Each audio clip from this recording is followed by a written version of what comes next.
I loved her. It's hard for her. Don Most lives in Boulder, Colorado.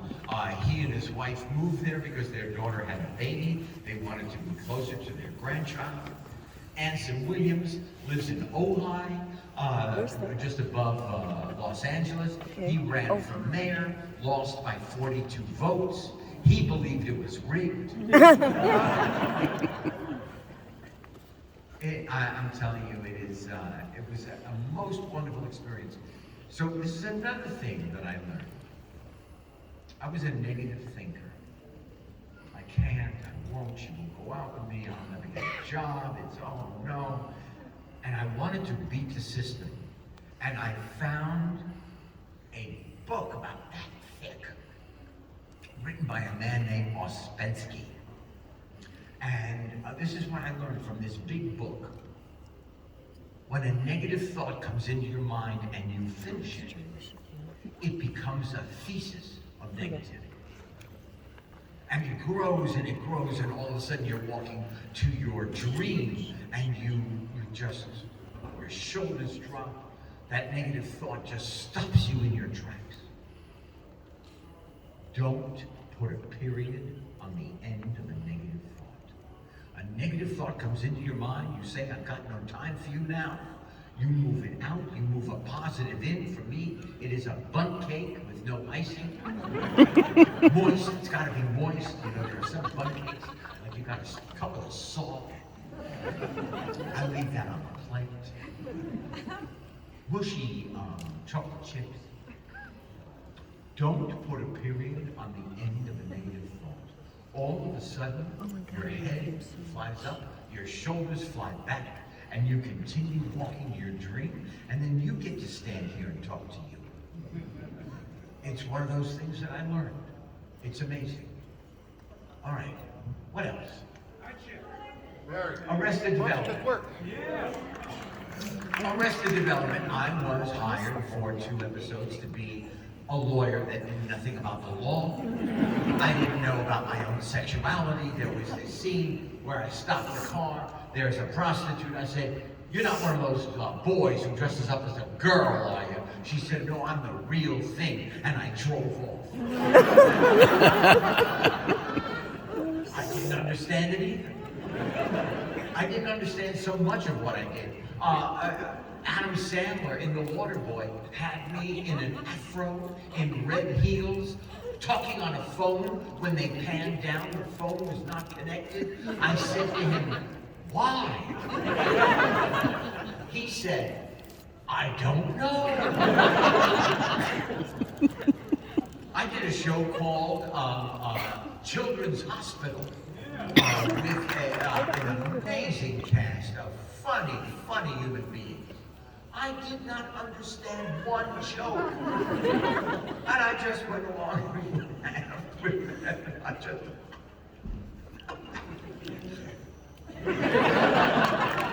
I carried around a vat of urine from ward to ward, and who got the most urine won the campaign.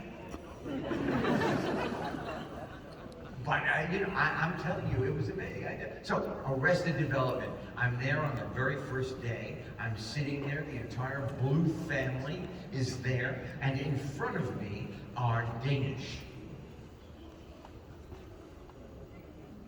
And on my own, I just kept pulling the Danish closer and closer to the edge of the table, and let them drop into my attaché case. Because you never know when you need a snack, and I wasn't very good and made no money anyway. And I stayed for 5 years. Amazing. So here it is. If you're thinking about doing something, first of all, you're probably talking yourself out of it. It's too late. I'm too old. I have children. My work is too hard. I have no time. I can't do it now. I should have done it. It passed me by. All of those things are not true. If there is something you think you want to do, you know you're burning to do it. You believe you can do it. There is no time except for right now to start and try. And I wanted this. I wanted my career, and I saw it. I was negative. I thought I would never have it. I thought, oh, I can't do it. I thought, oh my God, Neil Simon asked me to be in his play on Broadway.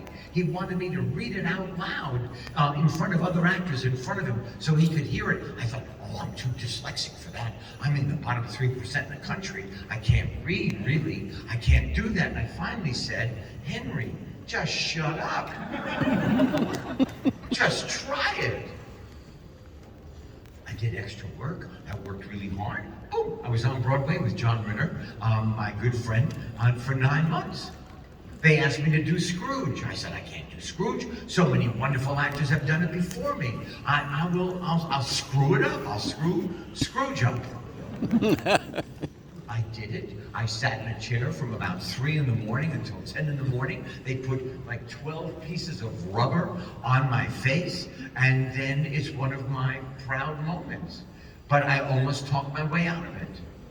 I was so good at talking my way out of things.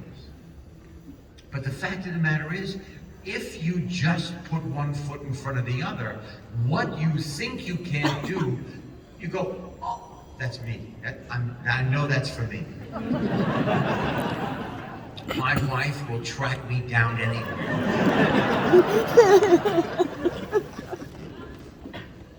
But what I'm saying to you is, you will be surprised at how easy, or, oh, this is not as difficult as I thought. I can do this. Why did I put it off so long? Fly fishing for trout. I thought, I have no eye-hand coordination. I'm not really an athlete. I don't know if I could do that. Oh, I mourn the time I wasted not fly fishing, one of my favorite things in the world. Photography. Never thought I could turn a knob. I thought an f-stop was like a train station in New York.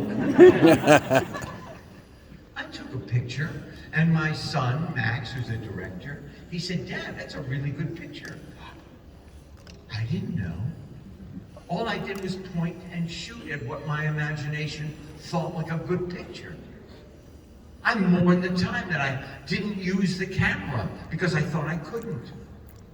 So I just want to say to you, I hope you have the most wonderful holiday, a safe holiday, a holiday where you just reach out and maybe pull somebody along.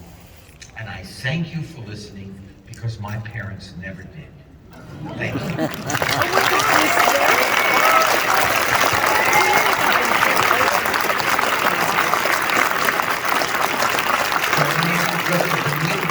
Lights in here so I can see the audience?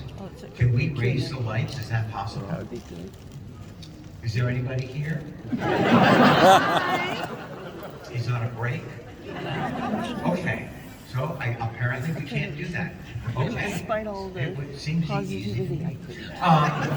But maybe, are there questions? So there's a microphone in the aisle.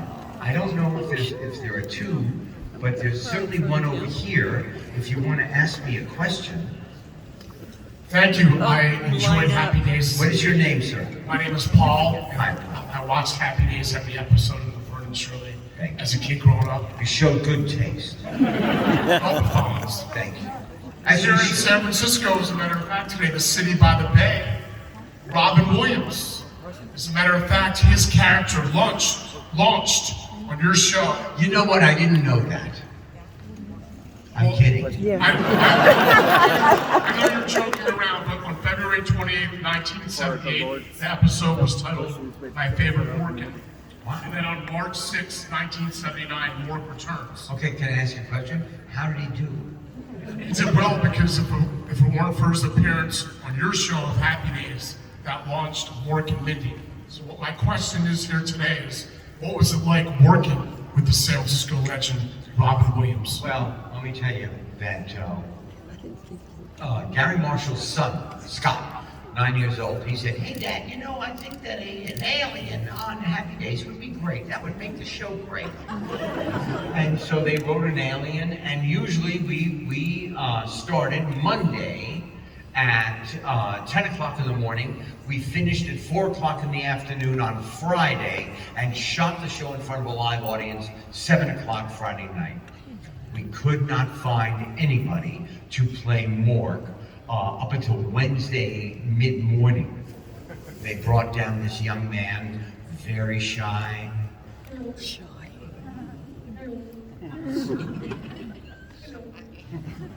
And then he picked up a script and unleashed a volcano. And I knew my job that week was, do not laugh or you're going to have to reshoot the scene 25 times. And stay out of his way because you're never going to compete with this genius. I said, hey, you want to rumble? And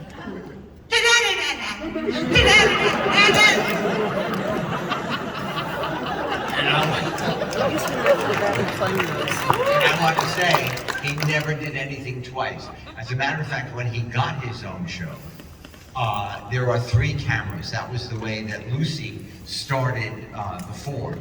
The 3 camera in front of the live audience. And Gary Marshall would say, all right, cut, how, camera A, it was very good, I didn't see Robin. Camera B, very good, I didn't see Robin. Camera C, very good, he didn't come by me. Gary Marshall put in a 4th camera, only to follow Robin Williams to make sure, because he was so he never followed the rule. So they just followed him. My script was 54 pages long. I think their script was 30 pages long because it said, Robin will say something here. It was magical. It was an honor to know him, to be on the same soundstage with him.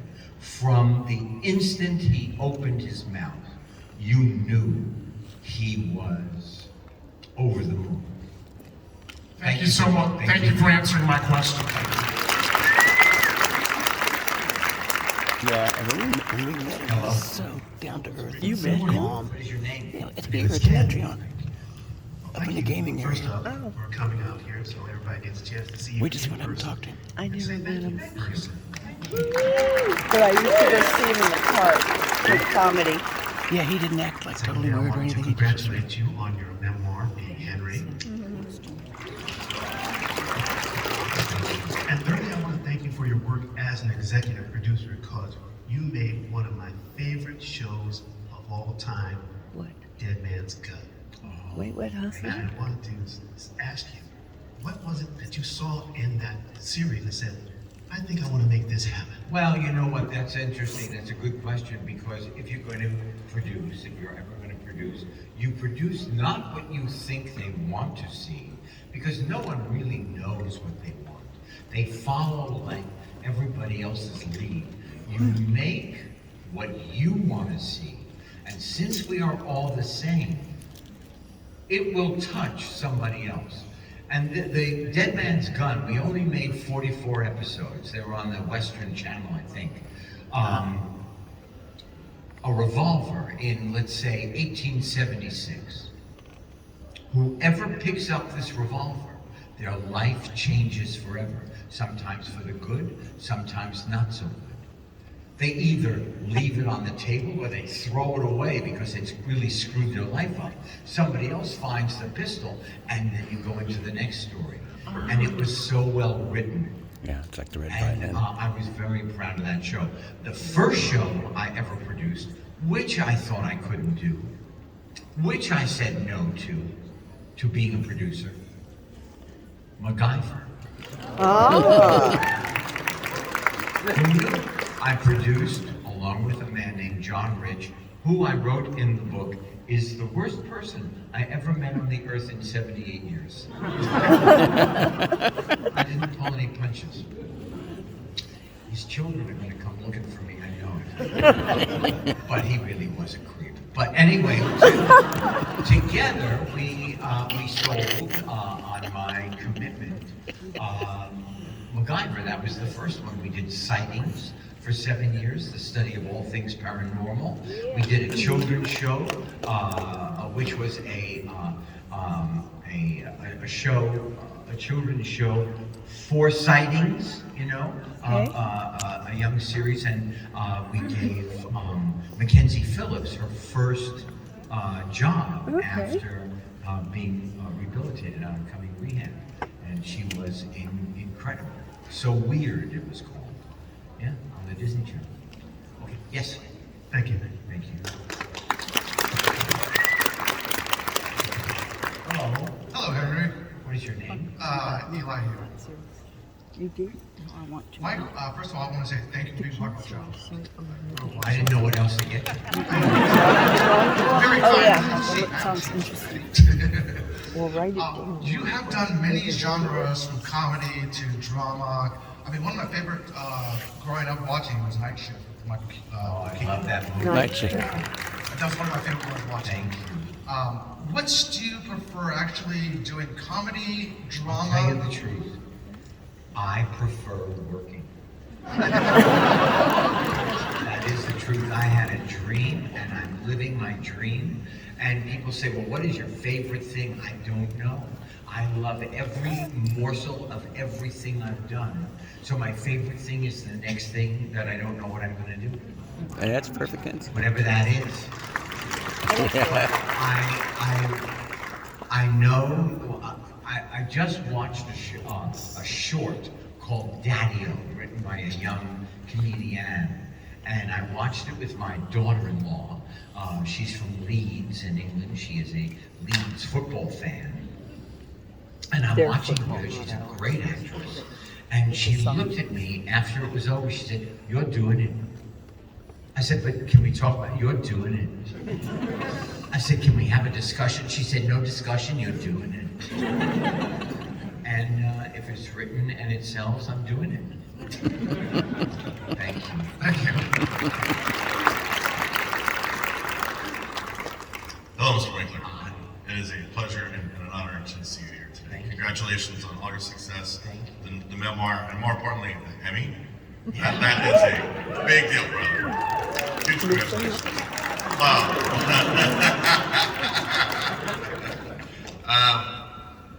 This promotional campaign trip for the memoir, you have been on Rich Eisen, you've done Kimmel with Sandler. So you've worked with some iconic individuals, but also when you're promoting things, you get to relive these moments, whether you can talk about them or not. Have you had, on the campaign trip, have you had a pinch me moment in that simulation, like this is definitely not Do you real? know what? I actually did. I met a man and his family on Twitter before it was X. And his name was Neil Katyal, and he's a commentator on MSNBC, but more importantly, he argues in front of and wins his cases in front of the Supreme Court. And he is so clear and so thoughtful. Whatever your politics are, it doesn't matter. He's just a brilliant human being. I was invited to his house for dinner, my wife and I, on our tour in Washington. And my dinner partner was Attorney General of America, Merrick Garland. Now, no matter what you think, I'm sitting right there with him. And, you know, we couldn't talk politics. I didn't want to put him in that position. All he was interested in was my audition for the Fonz. Thank you, sir. You bet. Henry, named Aaron, how you doing? So good. So because you were in Monsters at Work, which I love 3000, Thank you. That is one of my voice work. That's a cartoon on the Disney Channel. so what would be your funniest joke or what's your most magical Disney memory? I'm all ears. Literally. That's funnier than anything I have to say. What's your funniest joke? No, you know what? I just love it. It's so difficult to do voice work because you have to wear a t-shirt so that you don't have the wrinkle or the the brush of your shirt against your body, because the microphones are so delicate. You have to concentrate so hard because it's just your voice, and you have to make it come alive in your imagination, not having anybody to play with. So it's wonderful and difficult at the same time. But at least you get to wear something comfortable while you voice. Thank you. Can't wait for season 2. Thanks again. Thank you. Hi, Mr. Winkler. My name is Stefan. I have a question for you about a documentary kind of sort of series that you've done, Better Late Than Never. Oh, yeah. I'm wondering, since today, William Shatner's in the building too, Yes. if he had a chance to kind of... I just hugged him before I came here. And I was wondering there... Here, this is my imitation of the 3 men that I worked with. This is George Foreman, heavyweight champion of the world, traveling around the world.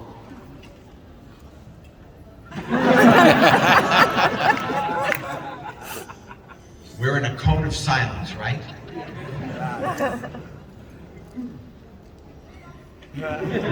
William Shatner has read every book ever written by a human being. And he wants you to know what's on every page.